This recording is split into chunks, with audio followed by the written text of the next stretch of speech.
Hey, salut à tous, c'est Adam Bros et bienvenue dans ce tout nouveau Pop Culture Time. Aujourd'hui, on va parler nationalisme, marketing et données. On va parler de McDonald's.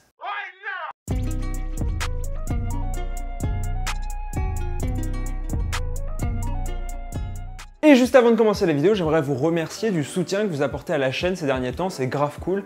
Il y a beaucoup de gens qui réagissent, qui partagent sur les réseaux sociaux et surtout qui participent en commentaire. La dernière fois, dans la dernière vidéo, j'ai lancé un petit débat un peu philosophique et beaucoup de gens ont apporté leur contribution, c'est super intéressant et je vais essayer de faire pareil pour cette vidéo, donc restez bien jusqu'à la fin. Je vous proposerai un petit débat auquel vous pourrez participer en commentaire. McDonald's fait aujourd'hui très clairement partie de la culture populaire, à tel point que son logo est encore plus connu dans le monde entier que la croix de Jésus. Je trouvais alors intéressant de voir la manière dont le fast-food avait su s'imposer autour du monde, et notamment en France. Je préfère donc vous prévenir, dans cette vidéo on ne parlera pas de Super Size Me ou encore du film Le Fondateur, ni de la manière dont McDonald's a révolutionné la façon de faire à manger avec le fast-food, etc. Tout ça, je l'avais déjà évoqué dans une vidéo sortie il y a désormais 3 ans, et même, je trouve que les deux films sont assez parlants si ça vous intéresse, donc Super Size Me pour tout ce qui est de la malbouffe, etc., de l'obésité, et Le Fondateur pour tout ce qui est de la révolution autour de McDonald's, comment l'empire est né, mais vraiment au tout début. Aujourd'hui, j'avais envie de parler vraiment de l'implantation de McDonald's dans des cultures étrangères,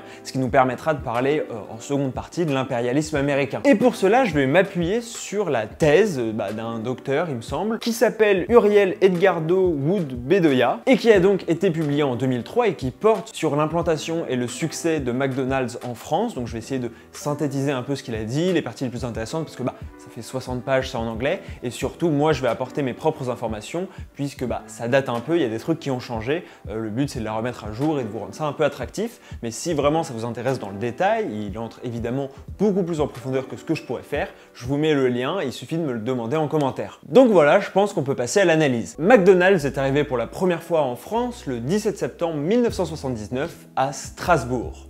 En tout cas, c'est ce que nous indique le site de McDonald's France. Sauf que c'est faux. En réalité, la première enseigne a ouvert en 1972 à Créteil, elle était dirigée par Raymond Dayan. Et autant vous dire qu'à l'époque, personne ne croyait dans le succès de l'entreprise en France. Les études de marché, donc qui sont faites pour étudier un marché, pour savoir si c'est intéressant ou pas pour une entreprise de développer un produit ou un service, étaient catégoriques. Ça sera un flop. Le géant américain a alors cédé l'exclusivité de faire des franchises et donc des restaurants McDonald's en France à Raymond Dayan pour des conditions très avantageuses. Sauf qu'il commence à rencontrer du succès.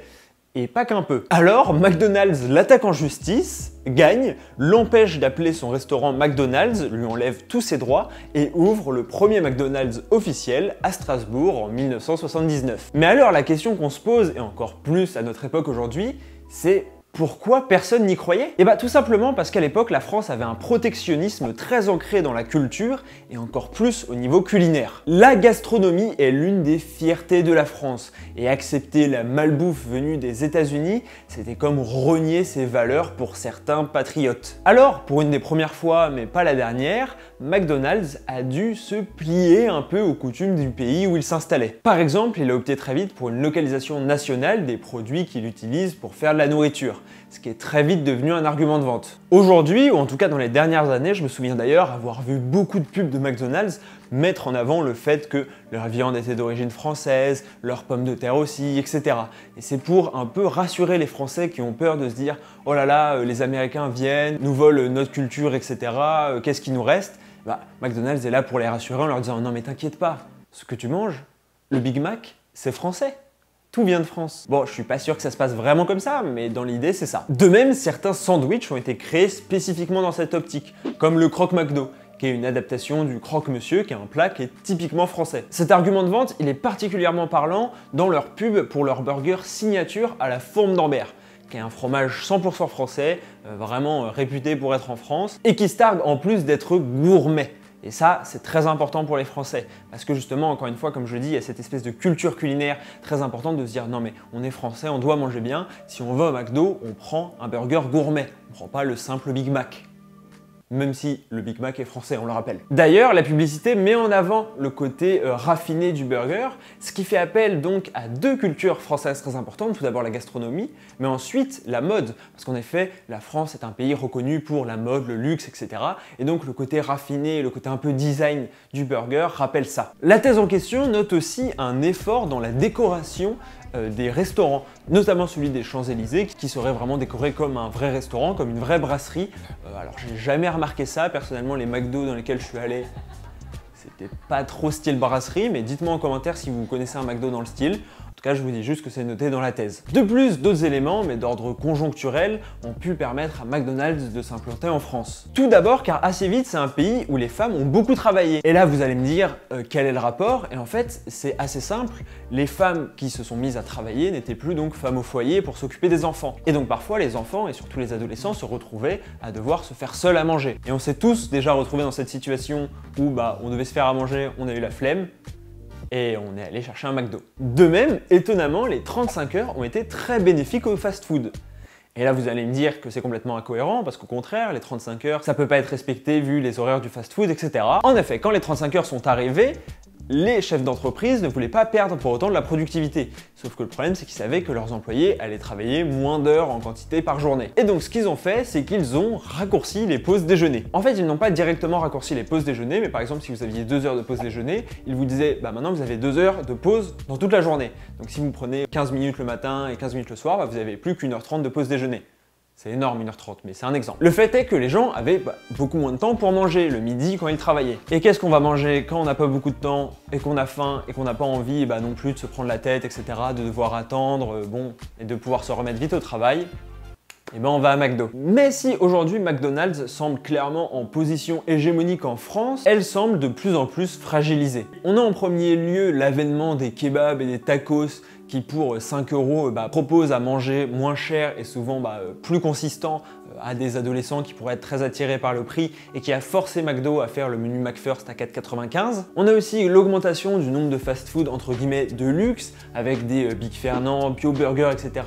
qui sont eux venus manger les parts de marché de McDo mais sur des tranches un peu plus élevées, 15-16 €, ce qui arrive parfois quand on prend un bon menu McDo et qu'on prend par exemple des nuggets en plus, avec une proposition toujours de fast-food mais avec de la nourriture de meilleure qualité, souvent bio, etc. Des aliments qui ont plus de goût, ce genre de choses. Ou encore le retour en force de leur concurrent numéro 1, Burger King, qui a une communication qui est très efficace. Et clairement, ces dernières années, les chiffres ne sont pas très bons pour McDonald's, ils sont plutôt en récession. Et pour faire face à ça, le fast-food a logiquement décidé de contre-attaquer. Tout d'abord, la mise en place d'un service à table est venue complètement aller à l'encontre du principe même de fast-food, puisqu'à la base, justement, le fast-food, c'était le fait de ne pas être servi à table, mais vient effacer un peu l'attente qui était devenue beaucoup plus longue pour McDo, là où j'ai regardé des reportages dans les années 80 où ils disaient en 2 minutes c'est servi. De même, ça a fait augmenter le prix moyen payé par chaque consommateur.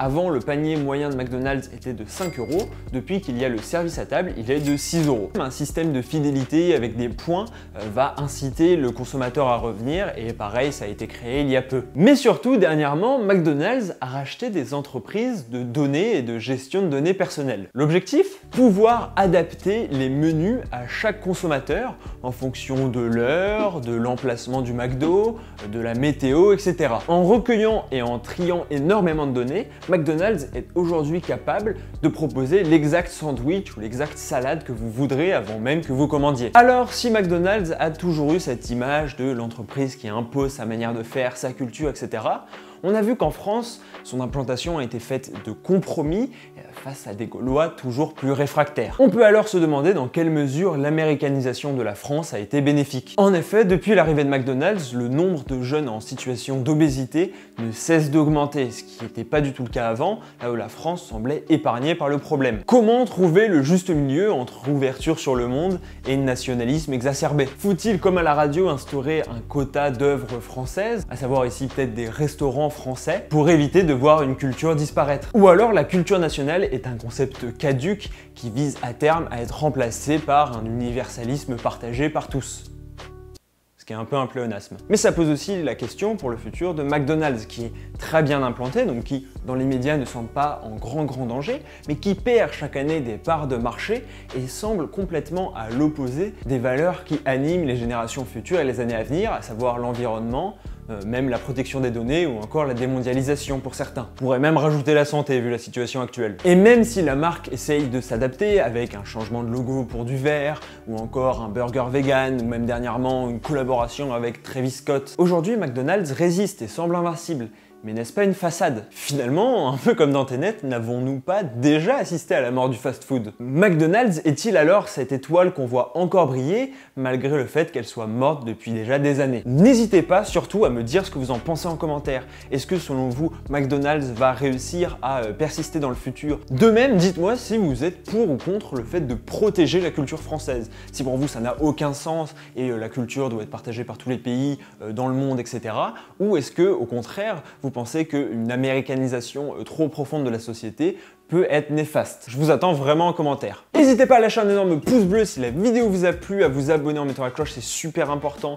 Vraiment, mettez la cloche, ça m'aiderait énormément, et à partager à vos amis et sur les réseaux sociaux cette vidéo. Pour être resté jusqu'à la fin, je vous offre la mini anecdote bonus. En gros, McDonald's a lancé un menu avec des sandwichs baguettes à moins de 5 €. Encore une preuve qu'ils voulaient vraiment s'intégrer en France et vouloir dire, bah voilà, on admire quand même la culture française. En tout cas, j'espère que cette vidéo vous a plu. Encore une fois, on se retrouve la semaine prochaine pour parler des fans excessifs, un sujet qui a l'air de beaucoup vous intéresser, donc j'espère qu'il vous plaira. En attendant, n'hésitez pas à me suivre sur les réseaux sociaux. Merci d'être toujours de plus en plus nombreux, ça me fait trop plaisir. On est bientôt 90 000 sur la chaîne. On se retrouve la semaine prochaine. C'était Adam Bros. Ciao!